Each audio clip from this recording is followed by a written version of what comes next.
வணக்கம் நண்பர்களே. இன்றுமாவில் நாம் இன்றைக்கி என்ன பார்க்க போகிறோம் அப்படின்னா, ஏழாவது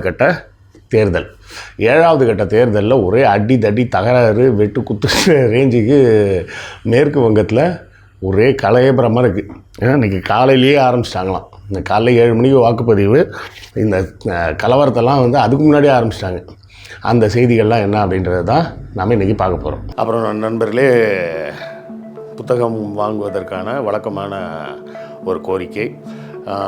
நம்ம இந்த வினோத வாய்ஸ் சேனல் மானிட்டைஸ் ஆகிடுச்சு, எல்லாம் உங்கள் அன்பின் ஆதரவும் காரணமாக. அதனால் இப்போ இதில் விளம்பரங்கள் வருது. ஆனாலும் இந்த விளம்பரங்களின் மூலம் வரக்கூடிய வருமானம் நம்ம கேஆர்வி சேனலில் வந்த அளவுக்குலாம் ஒன்றும் வராது. அதோட கம்பேர் பண்ணால் 1/10 பங்கு வந்தாலே ஜாஸ்தின்னு வச்சிங்களேன். உங்கள் ஆதரவு தொடர்ந்து எங்களுக்கு வேண்டும். புத்தகங்கள் வாங்கினீங்கன்னா அதை கொண்டு இந்த சேனலை நடத்துவதற்கு இன்னும் கொஞ்சம் சிறப்பாக நடத்தலாம். செய்திகளையும் இன்னும் அழகாக சேகரித்து கொடுக்கலாம். ஸோ இல்லை சார், பணங்கள்லாம் கேட்காதீங்க சார். நம்ம பணம்லாம் கேட்குறது கிடையாது. நம்ம கேட்குறது என்ன கேட்போம், புத்தகங்கள் வாங்கி அதன் மூலமாக வருவாயை வைத்து நடத்துகிறோன்னு தான் சொல்கிறோம். இல்லை சார், புக்கெல்லாம் வாங்குறதுக்கெல்லாம் இப்போதைக்கு முடியாது சார், படிக்கிறதுக்கே எனக்கு நேரம் இல்லை சார் அப்படி இப்படின்னு நிறைய பேர் சொல்லலாம்.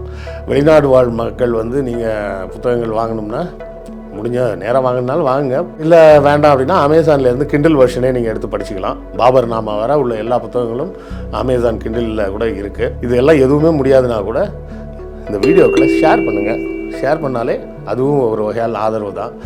லைக் போடுங்க, கமெண்ட் போடுங்க, எல்லாமே ஆதரவு தான். ஸோ ஏதாவது ஒரு வகையில் எங்கள் சேனலுக்கு தொடர்ந்து உங்கள் ஆதரவை கொடுத்து கொண்டே இருங்க. மேற்கு வங்கத்தில் பார்த்தீங்கன்னா இன்றைக்கி காலையில் 6:40க்கு பெனி மாதவப்பூர் அப்படின்ற ஒரு இடத்துல எஃப்பி ஸ்கூல் அப்படின்னு ஒரு பூத்து. அந்த பூத்தில் மக்கள்லாம் உள்ளே பூந்துட்டாங்களாம். மக்கள்னால் சிபிஎம்ஐ சேர்ந்த ஆக்டிவிஸ்ட்டு எல்லாம் உள்ளே பூந்து என்ன பண்ணியிருக்காங்க, ஒரு சென்ட்ரல் யூனிட்டு, அப்புறம் ஒரு பூத் யூனிட்டு, அப்புறம் 2 விவிபேட்டு, இது எல்லாத்தையும் தூக்கிட்டு ஓடி போயிட்டாங்களாம். என்ன காமெடி பாருங்களேன். எலெக்ஷன் பூத்துக்குள்ளே பூந்து சியூன்றது அந்த சென்ட்ரல் யூனிட், மொத்தமாக வாக்குகளில் கண்ட்ரோல் பண்ணுற யூனிட்டு, அப்புறம் பூத்துக்குன்னு ஒரு யூனிட் வச்சுருக்கிறாங்களாம். அப்புறம் இந்த விவிபேட் மிஷின்ஸு எல்லாத்தையும் தூக்கிட்டு கொண்டு போய் பக்கத்தில் இருந்த ஒரு குளத்தில் கொண்டு போய் போட்டாங்களாம். சரியா, என்ன கடுப்பு, என்ன பிரச்சனை அப்படின்னு சொல்லி விசாரித்து பார்த்தா, அந்த சிபிஎம் கட்சியை சார்ந்தவர்களை பூத்துக்குள்ளேயே விடமாட்டேன் அப்படின்னு பாஜகக்காரங்க பூரா அட்டகாசம் பண்ணியிருக்காங்க. புரியுதுங்களா?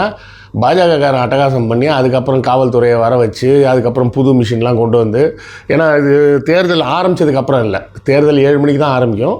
6:40க்கே இந்த கூத்தடித்து முடிச்சிட்டாங்க. பெண்கள்லாம் கட்டை தொடப்பக்கட்டை எல்லாத்தையும் தூக்கிட்டு போய் அங்கே அந்த பூத்தெல்லாம் சரவுண்ட் பண்ணி ஒரே கலவரம்.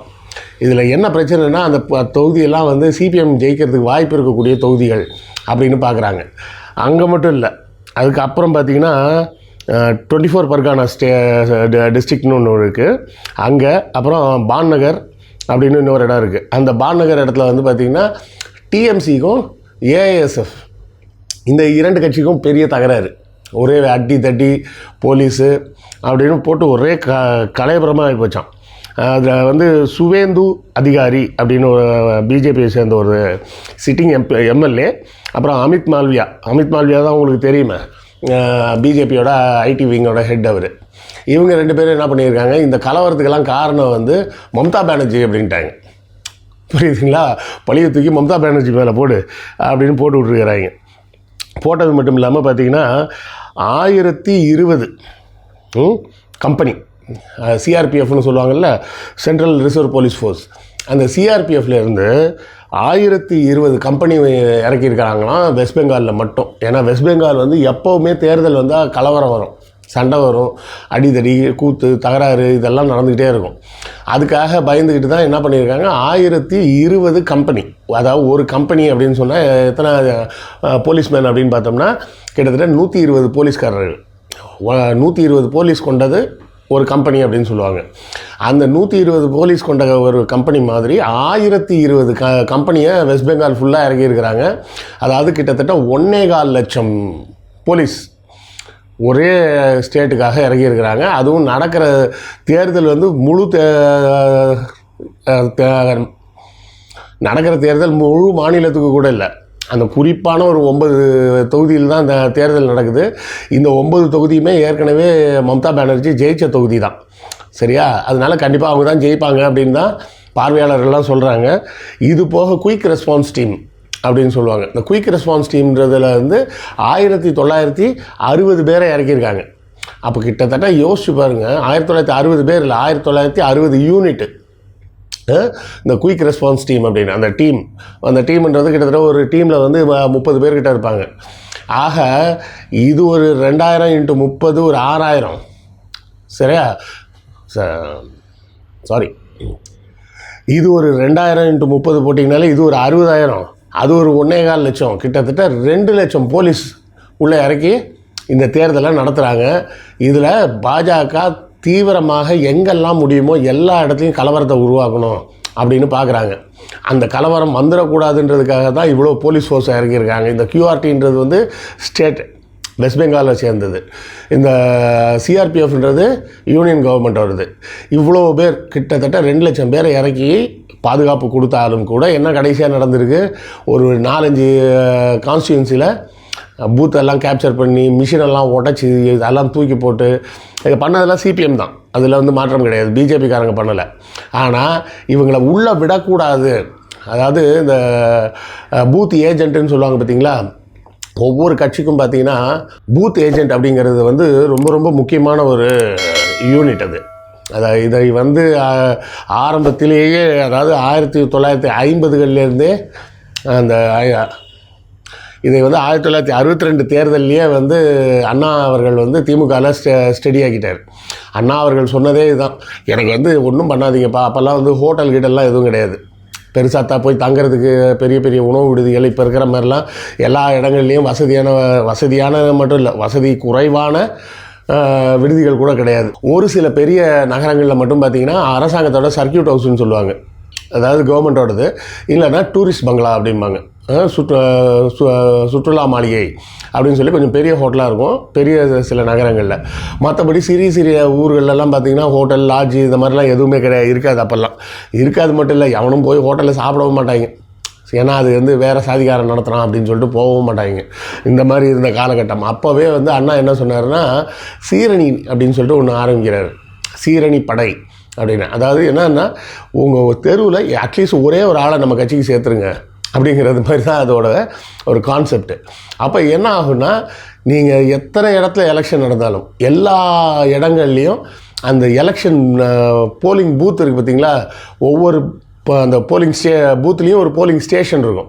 அதாவது ஒரு ஸ்கூல் வந்து ஒரு போலிங் பூத்துன்னு வச்சுக்கிட்டிங்கன்னா, உள்ளே வந்து ஒவ்வொரு வார்டுக்கும் தனித்தனியாக ஒரு ஏரியாவில் ஒரு மிஷின் வச்சு தனித்தனி ரூம் இருக்கும். இப்போ வந்து உதாரணத்துக்கு இப்போ நான் போய் வாக்களித்த அந்த பூத் இருக்குது பார்த்திங்களா, அது என் வீட்டுக்கு பக்கத்தில் இருக்கக்கூடிய ஒரு அரசு பள்ளி, கார்ப்பரேஷன் ஸ்கூலு. அந்த கார்ப்பரேஷன் ஸ்கூலில் தான் நடக்குது. அங்கே மட்டும் கிட்டத்தட்ட மொத்தம் 25 ஓட்டிங் மிஷின் வச்சுருக்காங்க. அது வந்து ஒரு பெரிய ஏரியா சரௌண்டிங்கில் கவர் பண்ணுறதுனால கிட்டத்தட்ட ஒரு 10-15 பூத்து, 15 வார்டு அந்த இடத்துல ஓட்டு போடுறாங்க. அப்போ அவ்வளோ பேருக்கும் வேணும் அப்படிங்கிறதுக்காக ஒரு 25 மிஷின் வச்சுருக்கிறாங்க. இப்போ இந்த 25 மிஷின் வச்சுருக்கிற ஒவ்வொரு ரூம்லேயும் பார்த்திங்கன்னா ஒரு பூத் ஏஜென்ட் வேணும். எத்தனை பேர் வேணும், எத்தனை கட்சி போட்டி போடுதோ அத்தனை பேருக்கும் அதில் அனுமதி கொடுக்கணும். இப்போ வந்து ஒருத்தர் சுயேட்சையாக போட்டி போடுறாருனா கூட அவர் சுயேட்சையாகவே அவர் வந்து தனக்கு ஆளுங்களை ரெடி பண்ணி எல்லா மிஷின் பக்கத்துலேயும் மிஷின் வச்சுருக்கிற ரூம்லேயும் ஒரு ஆளை உட்கார வைக்கலாம். அதெல்லாம் வந்து எல்லா கட்சியாலையும் முடியாது. அது தமிழ்நாட்டில் ரொம்ப ஸ்ட்ராங்காக இருக்கக்கூடியது திமுக, அதிமுக 2 பேர் மட்டும்தான். அதில் வந்து மாற்று கருத்தெல்லாம் கிடையாது. இவங்க தான் என்ன பண்ணுவாங்க, உட்காந்துக்கிட்டு அந்த லிஸ்ட்டை கையில் வச்சுப்பாங்க. போலிங் ஆஃபீஸர் வந்து அங்கே உட்காந்துட்டு என்ன பண்ணுவார், அவங்க ஐடி கார்டை வாங்கி பார்த்துட்டு அந்த இதில் நம்பரை பார்த்துட்டு இவர் தானா அவர் அப்படின்னு சொல்லி அடையாளத்தை சத்தமாக சொல்லுவார். வந்து கிருஷ்ணவேல் இத்தனாவது வார்டு, இந்த அட்ரஸ்ஸு அப்படிம்பாரு.